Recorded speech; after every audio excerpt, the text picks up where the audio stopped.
mi dispiace, ho visto tanta acqua a Faenza e anche ho parlato con alcuni degli amici e mi dispiace tantissimo e spero che passi presto tutto questo brutto e che dopo anche il passatore si torni nella sua luce.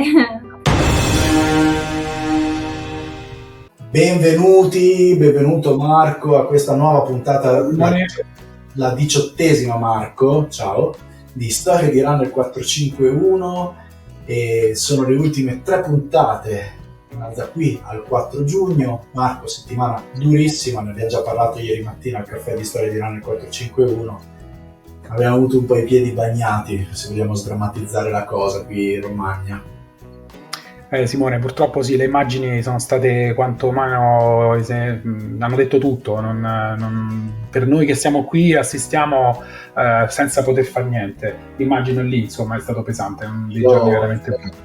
Sono stato fortunato, a casa mia non ho avuto problemi, ma hanno evacuato fino a 500 metri da casa mia, nel mio comune, ma poi poco vicino, Faenza, Cesena, Forlì, il mare, Castelbolnese, eccetera. E dopo la pandemia avevo detto che non mi sarei stupito più di niente, invece continuo un po' a stupirmi, però vabbè dai, parliamo di corsa, cosa dici? Ah sì, è meglio, dai, parliamo di cosa abbiamo nella puntata. Bene, vabbè, allora nella puntata, come avete visto nell'intro, abbiamo 3 ospiti.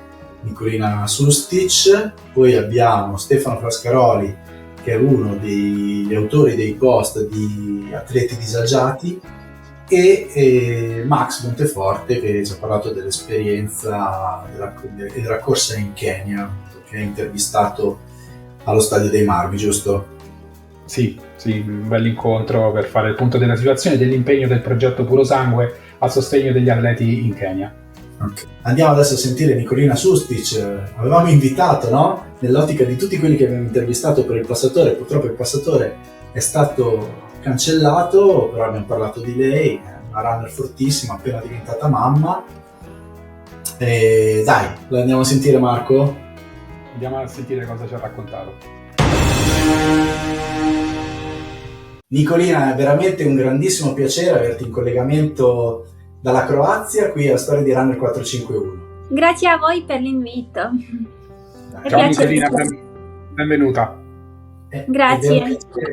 Ed è un piacere rivederti dopo un po' che non ti vedevamo, perché eravamo abituati a vederti nelle nostre gare in Italia, nelle maratone, al passatore, alla 100, e quindi dai, rivederti di persona ci fa veramente piacere. Come stai? Grazie. Come stai innanzitutto? Ma sto bene, sto tornando pian piano a correre. Bene. Quindi mi stanno tornando le buone sensazioni. Ricordiamo che hai avuto un bimbo, non mi ricordo il nome, come si chiama? Sì, il nome è Frane, in italiano è Francesco, da noi è Frane.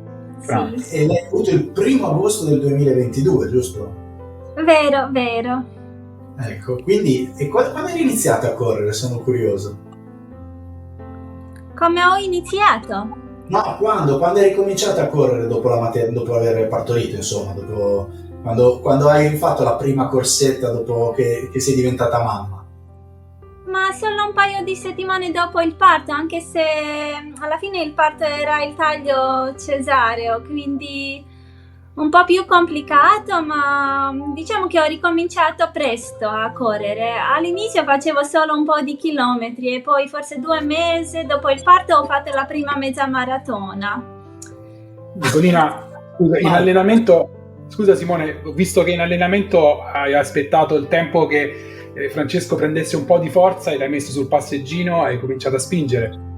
Vero, quando ho avuto quasi 6 mesi ho cominciato a correre anche con il passeggino. Hai fatto anche bello, un po' più impegnativo correre con il passeggino, soprattutto in salita, ma buon allenamento. Senti, ma visto che il tuo italiano rimane un ottimo italiano, l'hai allenato in questo periodo che sei venuto un po' meno in Italia? il tuo italiano è molto molto buono, è rimasto molto molto buono, diciamo, hai avuto modo di parlare italiano durante la Grazie, no, ma proprio ho voluto dirvi che ho perso un po' quella, diciamo, abitudine di parlare italiano, perché non ho parlato molto ultimamente, quindi tante parole ho dimenticato. No, va benissimo, Nicolina. Ma spero di almeno poter parlare abbastanza per riuscire a spiegare qualcosa semplice quando parlo.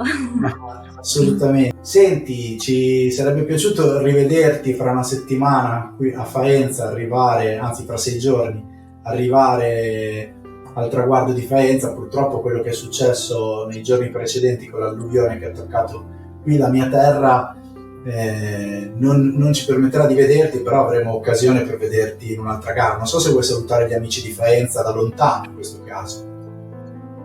Mi dispiace, ho visto tanta acqua a Faenza e anche ho parlato con alcuni degli amici e mi dispiace tantissimo e spero che passi presto tutto questo brutto e che dopo anche il passatore si torni nella sua luce.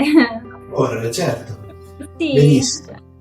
Guarda, io quando ascolto i campioni delle ultradistanze li ammiro tantissimo perché hanno una naturalezza nel parlare di impegni così pesanti da far risultare facile. Però, Nicolina, noi vorremmo capire dov'è il segreto, almeno quando hai capito di avere queste attitudini a poter correre ben oltre le colonne d'Ercole della maratona, quindi andare oltre i 42 km. Quando è stato quella volta che hai detto ok, posso usare di più?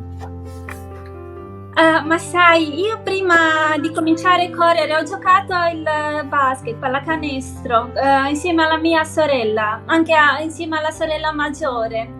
E quindi noi abbiamo visto che c'era una mezza maratona qui nella nostra spalla. Io e sorella gemella siamo andate a correre, di provare a fare quella mezza maratona, anche se prima non abbiamo mai fatto più di 5 o 6 chilometri. E dopo ho visto che posso correre e praticamente la mia seconda gara era ultramaratona di 12 ore che ho corso il record croato, sopra 132 km se mi ricordo bene. Dopo ho visto che riesco a correre bene le ultramaratone, che è una resistenza diciamo naturale per correre così lungo. Quindi, un paio d'anni dopo ho visto che c'erano le gare di 100 km ufficiali e la mia prima 100 km del passatore che ho corso era nel 2015 e mi è piaciuta tantissimo. Sì, è un po' impegnativa, ma a me piace perché mi piacciono le salite. Simone l'ha chiusa in 7 ore e 41 per dire insomma che si era presentata come al meglio proprio insomma in quell'edizione. E poi hai fatto il record con 7 ore e 27, no, vado a memoria, adesso potrei sbagliarmi, nella 100, perché tu detieni il record attuale. No, il mio personale, no, era 7 ore e 20 minuti e forse 15 secondi, qualcosa sì, così. Ho sbagliato in qualche minuto. Sì, ma era sul percorso un po' così ondulato, faceva tanto caldo, quindi il mio desiderio è sempre di provare a correre la 100, avvicinarsi alle 7 ore. Sì. Certo, in un percorso più pianeggiante, alle condizioni più, diciamo, ideali. Sì. Non l'hai mai provato? Non hai mai provato un percorso diverso, pianeggiante, non so, in Olanda? No, ancora no. No, sto pensando di provare a farlo al percorso in Olanda, Winschoten, 100 km sì. A Winschoten. Sì, là è il percorso buono per fare il risultato. Anche a Berlino, dove c'erano i mondiali l'estate scorsa e che non potevo andare perché ho partorito poco prima.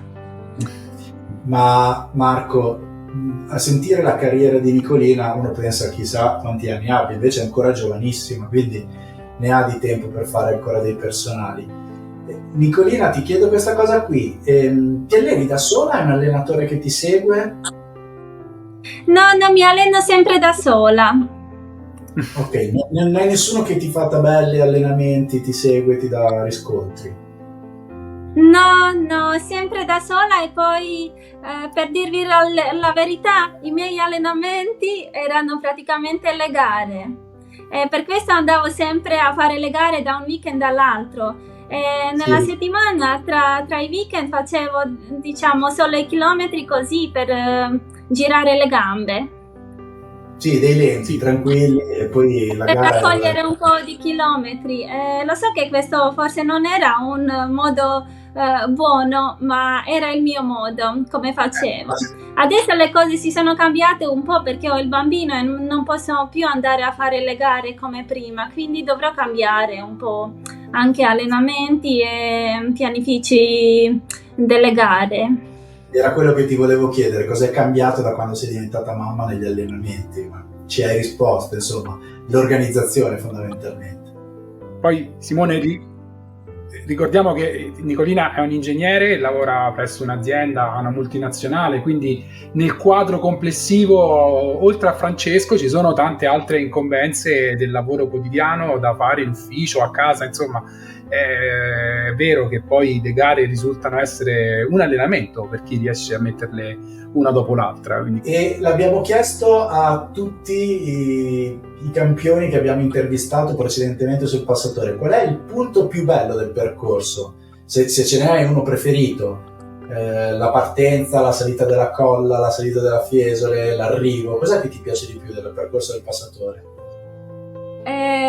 Tutti i punti, ma forse l'arrivo in piazza Faenza. Arrivavo sempre felicissima, tanta gente che faceva applausi e sono i momenti meravigliosi, ma anche la cima della colla, ma tutti i punti, diciamo, sono belli. Bene. Marco? Simone, noi speriamo tutto il meglio per Nicolina e per le sue prossime gare, perché è una campionessa che si deve esprimere, ma innanzitutto è bellissima da vedere quando corre, su questo mi dispiace, ma è fuori di dubbio. E poi le sue doti la portano veramente a poter fare dei tempi ancora incredibili, e chissà che in Olanda, insomma, prossimo anno la vedremo vincere o comunque migliorarsi ancora di più. Complimenti Nicolina, davvero. Sì, grazie mille. Bene. Grazie, un abbraccio a te, a Francesco, salutaci Spalato e ci vediamo presto. Ciao Nicolina, grazie. Grazie, ciao. Ciao Nicolina.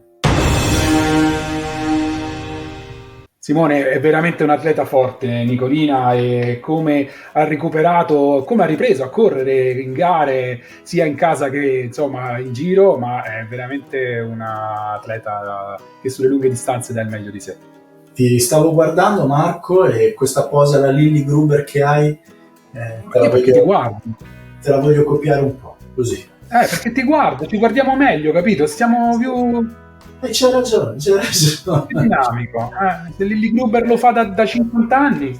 Hai ragione. Ciao, senti, 18ª puntata, possiamo permetterci ste robe. Ma sì. Adesso, Marco, andiamo a sentire Stefano Frascaroli, che è uno degli autori dei post, dei responsabili della pagina seguitissima su Facebook Atleti Disagiati, che credo quasi tutti conosceranno o comunque avranno intercettato un post, no? Sì, si fanno vedere in qualità e in divertimento, sono veramente un bel gruppo. Sì, fanno meme ma anche informazioni sempre ben precise perché sono super appassionati di atletica. Sì, e sentiamo cosa ci ha raccontato Stefano sulle esperienze degli atleti disagiati, ma poi con lui abbiamo parlato anche del rapporto difficile con qualche follower, o meglio qualche leone da tastiera che con tutti noi abbiamo sempre a che fare. Non mancano mai. Ciao Stefano, benvenuto a Storie di Runner 451. Ciao amici, buongiorno, piacere di conoscerci. Ciao Stefano. Stefano è il disagiato, ma lo siamo un po' tutti disagiati oggi. Sì, no, ma Marco, il primo disagio è che noi non abbiamo la cravatta. È vero, però è così. Mi sono La vita sentito, io tanti del anni l'ho runner... portata in passato e mi sono sentito, per una cravatta, oddio, da mettere, ne ho 30 di là, ma non le uso più. Dress code, ragazzi, ne sono obbligato. Sì. Immagino. Allora, ti abbiamo presentato in fase di presentazione, scusa il gioco di parole, Stefano. Io credo che tutti conoscano la pagina Atleti Disagiati. Io ho ogni tanto qualche runner che alleno mi manda un vostro meme, una vostra cosa per farci 2 battute o per qualcosa che io ho detto a loro, e loro, insomma, siete utilizzati come anche mezzo di comunicazione, e soprattutto siete, secondo me, in prima linea, ma non solo secondo me, nell'aiutare ad avvicinare l'atletica alle persone, che oggi forse un po' dopo Tokyo si è avvicinata un po' alle persone, ma l'atletica è vista sempre un po' da lontano, un po' perché purtroppo nel nostro paese non è sicuramente uno sport di primo piano, e un po' perché non la si conosce proprio nei fatti, nei personaggi, nella cosa. E voi con Atleti Disagiati lo fate invece, questo lavoro di comunicazione dell'atletica. Sì, assolutamente. Insomma, Stefano, come è iniziata la storia di Atleti Disagiati? Ok, la pagina è nata il 24 settembre del 2015, non l'ho creata io, l'ha creata il fondatore, che è un atleta della Versilia, che con un gruppo WhatsApp di amici mandava già meme, foto divertenti, luoghi comuni dell'atletica. Ha detto, ma se queste cose fanno ridere anche noi, magari fanno ridere anche gli altri. Certo. Quindi quello che piace a me, piace anche agli altri. E così è nata la pagina. Io sono subentrato qualche mese dopo, perché appunto la pagina, da 3 amici al bar che l'hanno creata, stava già assumendo proporzioni molto ampie. In pochi mesi era arrivata già a 20.000 mi piace. Ho chiesto, quindi cercavano un altro amministratore, io mi sono fatto avanti, ho mandato il mio CV, mi hanno accettato, e poi la pagina ha avuto l'impennata che tutti conosciamo. Adesso siamo a 190.000 likes più o meno, quindi 200. Stiamo andando molto bene. Con ogni mese più o meno abbiamo almeno 1 milione di visitatori che vedono i nostri post. Quindi, nonostante tutti noi facciamo nella vita altri lavori, siamo molto soddisfatti. Ormai ci siamo fatti le ossa e continueremo a fare così, sperando comunque di far appassionare la gente all'atletica. È uno sport molto bello. Io mi sono messo a correre a 20 anni, prima facevo tutt'altro, ma non ero neanche uno sportivo. L'ho scoperta dopo e devo dire che è un bellissimo sport, anche se ha i suoi difetti.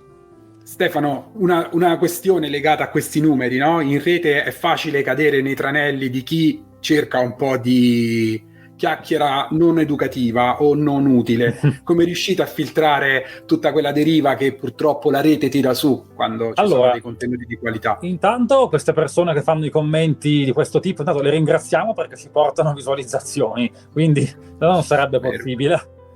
No, allora è vero, c'è tantissima gente, è una cosa abbastanza sgradevole, specialmente sono profili fake, perché se poi guardi nome, cognome, foto, profilo, capisci subito che dietro quella pagina si nasconde un'altra persona. Sono troll, penso, che non hanno niente da fare che commentare in modo dispregiativo. Alcuni sono, gli insulti così, noi non abbiamo un filtro per cancellarli, bisogna andare noi manualmente di volta in volta a cancellarli. Non sempre riusciamo, perché su alcuni post abbiamo più di 200-300 commenti, non riesci ogni volta a star lì a leggere. Dovresti fare solo quello.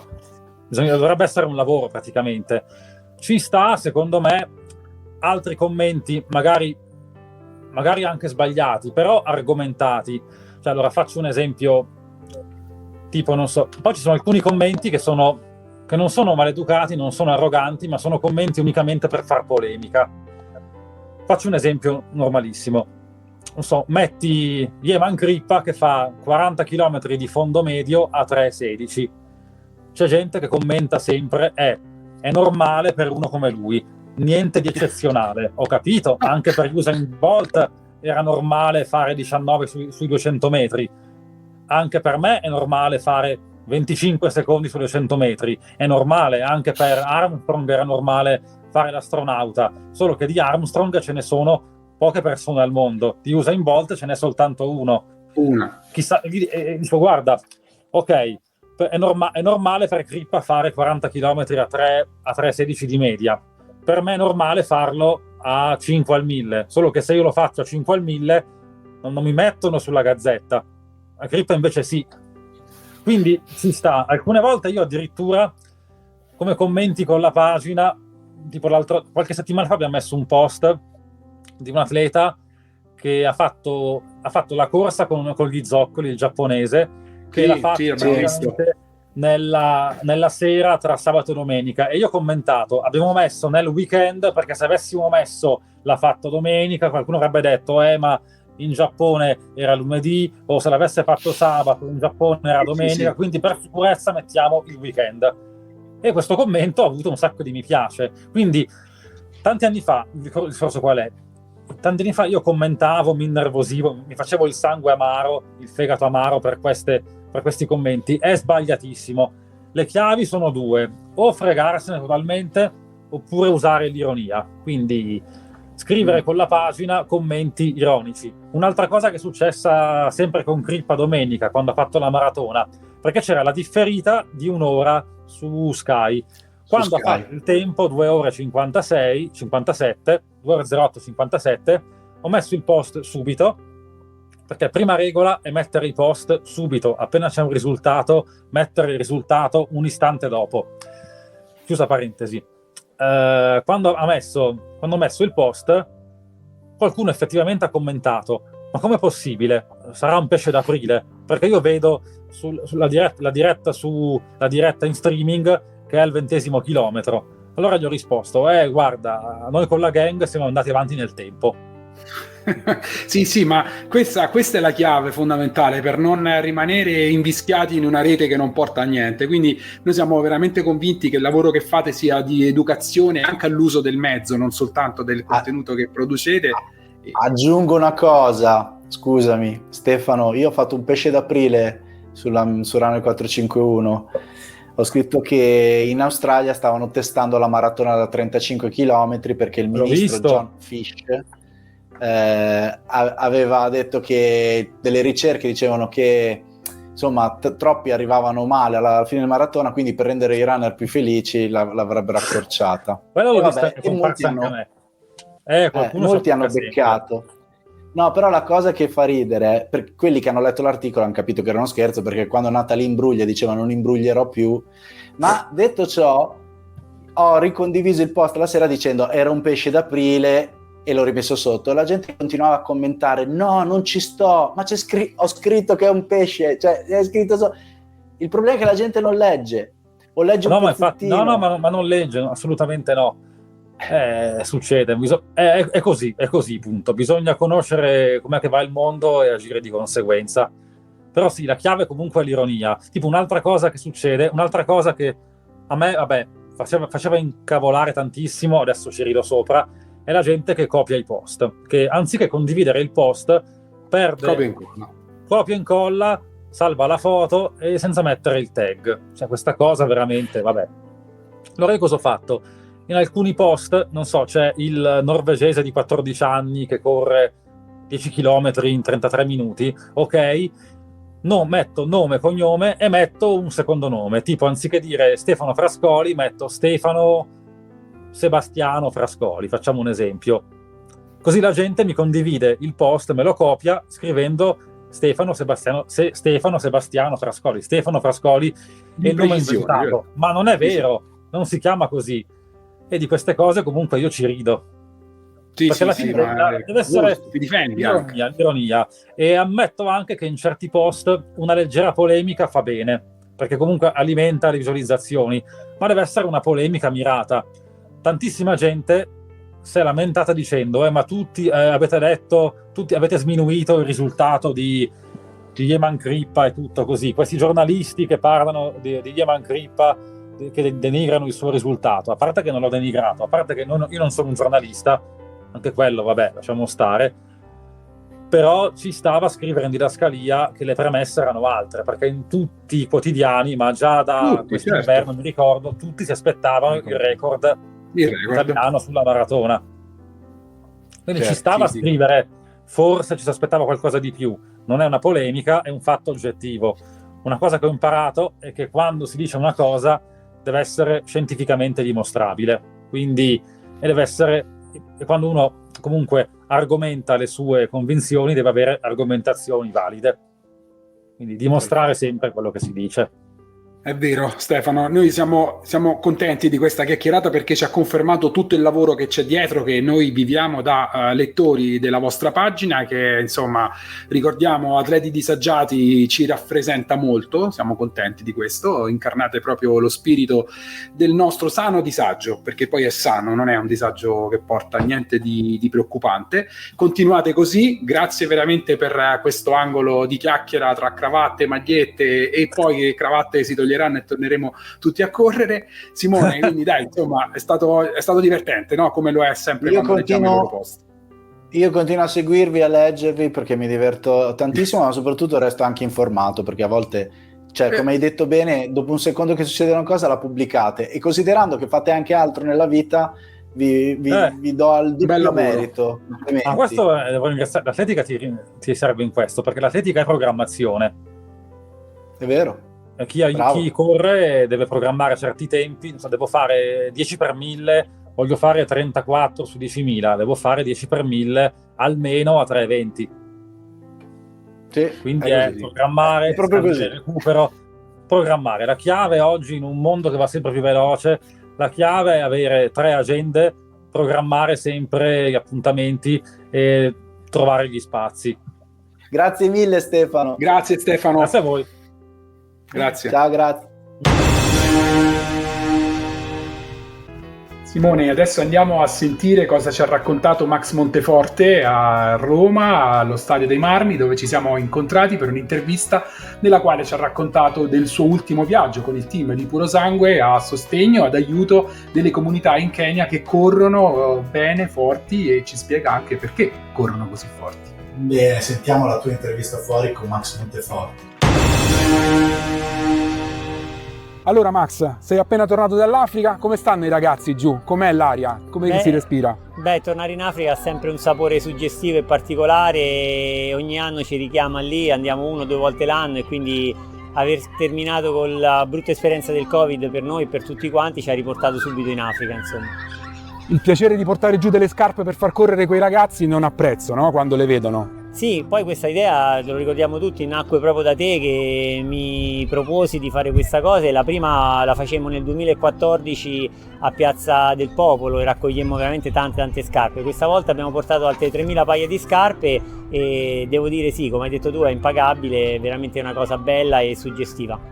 Senti Max, dopo la pausa dal Covid hai notato dei cambiamenti anche lì, o siamo solo noi che abbiamo accusato il colpo di questi 2 anni di stop dallo sport per come l'abbiamo sempre vissuto? Allora, lì il Covid ha inciso un po' di meno, semplicemente perché tutte le notizie che sono state, diciamo, veicolate qui da noi lì non sono arrivate. Quindi problemi ce ne hanno avute, però la grossa problematica, almeno per quanto riguarda gli atleti, sono state la mancanza di gare e la possibilità di girare, però fondamentalmente l'hanno sopportato e superato sicuramente meglio di noi. E un aspetto importante che hai sottolineato prima fuori onda, diciamo così, che c'è stato un approccio diverso alla lotta al doping in Africa sostanzialmente in questo periodo. Sì, con la federazione keniana si è deciso di fare lotta a 360 gradi al doping, perché comunque si è rischiato addirittura il doping di Stato, nel senso che sarebbero stati bloccati tutti gli atleti keniani per 1 anno per non gareggiare a livello internazionale, quindi sarebbe stata veramente una cosa molto brutta per quell'ambiente, per tutti quegli atleti. Pensate che nel campo in Africa vivono di top runner, di atleti, di gare, di maratone, circa 3.000 atleti con tutto l'indotto, quindi è veramente una fabbrica come la definiva Audisio, la fabbrica della fatica, molto importante dal punto di vista economico, e quindi va tutelata, e la federazione sta facendo un ottimo lavoro, la federazione keniana sta facendo un ottimo lavoro per evitare che queste cose succedano ancora, e speriamo che veramente non succeda più. Senti Max, da atleta e allenatore, quanto cambia allenare o semplicemente correre accanto a loro, sia agli atleti più maturi ma anche alle giovani promesse che aiutate con il progetto Puro Sangue? Ma io nasco come atleta, corro ormai da 45 anni e se dovessi scegliere, lo dico con molta franchezza, tornerei ad essere atleta. È ovvio che le emozioni che ti dà una vittoria o una preparazione è incredibile, però anche fare l'allenatore quando si va avanti nell'età dà le sue gratificazioni e veder crescere dei ragazzi o anche gli amatori è sicuramente importante. Però è ovvio che diciamo se mi fate la domanda diretta, atleta tutta la vita. Senti Max, ricordami cosa ti ha detto forse un autista che vi accompagnava in quei giorni in Africa in merito al fatto che lì in Kenya un atleta è unico e ha le condizioni per restare tale e quindi un campione come pochi al mondo. Beh sì, in Kenya diciamo che le condizioni principali per le quali poi questi ragazzi corrono più forte sono principalmente perché nascono in altura, e lì dove stavamo noi a Iten è 2400 metri sul livello del mare, quindi veramente si fa una gran fatica a correre. Poi si mangia tutto a chilometro zero, praticamente dal pollo all'insalata alle uova, stanno tutte lì proprio, no chilometro zero, chilometro 0,500 perché è tutto vicino, magari coltivato da loro stessi. Poi sicuramente c'è la grande motivazione e la possibilità di cambiare vita, che per loro è veramente tanto. E poi mi ha detto che c'era anche quell'aspetto dove i ragazzi vengono motivati e si vedono circondati da campioni che sono arrivati e quindi sognano tutti di diventare degli atleti, come da noi magari sognano di diventare dei piloti di automobilismo, dei piloti di aereo, lì sognano di diventare un corridore. Come un nostro caro poeta sognava di diventare un maratoneta. Ecco, insomma, il progetto Purosangue non li lascia da soli, li sostiene a distanza attraverso la formazione, la preparazione e le gare qui in Europa. E il progetto Purosangue, dalle tante attività che ha sempre svolto proprio qui nelle vie della grande città, insomma a Roma e non solo, cosa ci aspetterà per il prossimo futuro, se ci sono delle novità o cosa potremmo aspettarci dagli eventi di Purosangue? Allora, sicuramente il progetto Purosangue è fatto sempre in sinergia e in unione con Nico Pannevis, che è proprio l'artefice. Lui parla swahili come io parlo romano, anzi scusate l'intercalare che ogni tanto sicuramente c'è, e noi facciamo il nostro, nel nostro piccolo, siamo una piccola squadra ma abbiamo comunque una ventina di atleti, qualche gara internazionale l'abbiamo vinta. Il nostro vanto è che non prendiamo percentuale dagli atleti, quindi comunque tutto il ricavato degli atleti lo tengono loro, anzi gli diamo qualche consiglio su come utilizzarli e come soprattutto non sperperarli, perché poi comunque anche i nostri atleti fanno le loro vincite e per loro sono veramente importanti. E poi cerchiamo di dargli quella formazione, come abbiamo fatto ultimamente col progetto ProSolidar, Coltiviamo Talenti, per diventare manager, allenatori, massaggiatori, proprio per dargli un futuro qualora loro non diventassero dei campioni. Noi ci mettiamo il nostro, insomma. Assolutamente. Grazie Max per questa finestra sull'Africa, da questo posto bellissimo, e come usi sempre dire te, ci vediamo in strada. In strada o in pista, che qui appunto è la più bella d'Italia, credo. Grazie, grazie. E un'altra puntata è finita. Così, questa è l'overture numero 9 della Runner 451 Experience. Va bene, dai, anche questa. È stata una bella puntata, ospiti diversi. La prossima settimana avremo ancora tanti bellissimi ospiti. Marco, diamo qualche anticipazione? Vai. Avremo tra i vari ospiti la fortissima Katrin Bertone. Ricordiamoci che ha diversi record, o aveva anche diversi record, ne ha e ne aveva, mondiali, nazionali, che ha partecipato alle Olimpiadi qualificandosi come atleta, non voglio dire amatoriale perché non è amatoriale uno che corre come lei, che ha fatto le Olimpiadi, però non è appartenente a corpi militari, lei è una dottoressa medico che lavora in reparto, pediatra, pediatria, e vive ad Aosta. È veramente una che ha, parlandoci lo si capisce perché è così forte, a parte perché geneticamente sicuramente, a parte perché si allena, ma perché ha una fame di corsa anche dopo un bel po' di anni che corre, che da far paura e da fare invidia ai ventenni, vero? Sì, proprio forte, una bella chiacchierata anche con lei. Bene, e quindi vi aspettiamo sabato prossimo alle 7 per l'ultima del mattino, per l'ultima puntata del Caffè di Storia di Runner 451, e domenica 28 maggio alle 19 per la penultima puntata, ma di questa stagione, di Storie di Runner 451. Un abbraccio virtuale, buone corse, ciao! Ciao a tutti.